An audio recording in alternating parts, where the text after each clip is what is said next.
महाराष्ट्र की राजनीति पर सबसे बड़ा आसमानी कहर बरपा है। एक ऐसा हादसा जिसने सत्ता, सुरक्षा और सिस्टम तीनों पर सवाल खड़े कर दिए। खबर है कि महाराष्ट्र के उप मुख्यमंत्री और एनएसपी नेता अजीत पवार को ले जा रहा चार्टर्ड विमान बरामदी के पास क्रैश हो गया और इस हादसे में अजीत पवार समेत 5 लोगों की मौत भी हो गई। इस सूचना से पूरे राज्य में हड़कंप मच गया है। जलता हुआ मलबा, खेत में बिखरे विमान के टुकड़े, आसमान में उड़ता काला धुआं। लेकिन अब सवाल ये उठता है कि जिस विमान के कारण अजीत पवार समेत कई लोगों ने अपनी जानें गंवाई, आखिर उस विमान की कमान किसके हाथ में थी? नमस्कार, स्वागत है आपका जी न्यूज़ के डिजिटल प्लेटफॉर्म पर और मैं हूं आपके साथ कनिष्का मिश्रा। प्रारंभिक जानकारी के मुताबिक ये हादसा उस वक्त हुआ जब मुंबई से बरामदी आ रहा लीयरजेट 45 विमान लैंडिंग की तैयारी में था। रनवे से कुछ ही दूरी पर विमान संतुलन खो बैठता है और सीधे खेत में जाकर गिरता है। टकराते ही भीषण आग लग जाती है। विमान वीएसआर वेंचर्स प्राइवेट लिमिटेड का, रजिस्ट्रेशन नंबर VTSS के।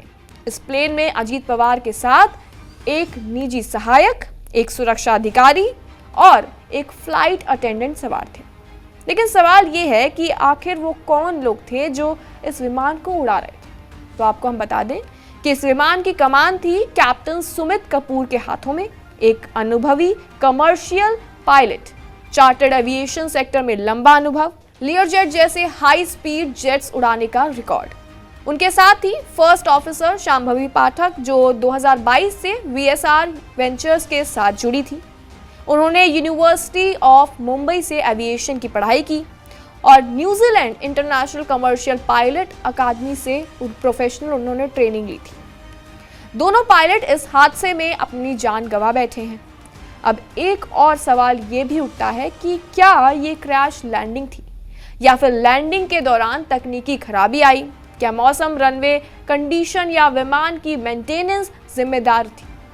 गौर करने वाली बात तो ये भी है कि वीएसआर वेंचर्स का एक विमान पहले भी 14 सितंबर 2023 को मुंबई एयरपोर्ट पर हादसे का शिकार हो चुका है। तो वहीं आपको बता दें कि नागरिक उड्डयन महानिदेशालय यानी कि DGCA ने हादसे की जांच के आदेश दे दिए हैं। ब्लैक बॉक्स, टेक्निकल लॉग्स और पायलट कम्युनिकेशन की जांच की जा रही है। आज बरामदी में जहां अजीत पवार को चुनावी सभाएं संबोधित करनी थी, वहीं अब मातम पसरा हुआ है। यह हादसा सिर्फ एक विमान दुर्घटना नहीं थी। ये सवाल है VIP सुरक्षा, प्राइवेट एविएशन और जवाबदेही का। क्या लगता है आपको? कमेंट सेक्शन में अपनी राय जरूर दें और तमाम खबरों के लिए बने रहें जी न्यूज़ के साथ।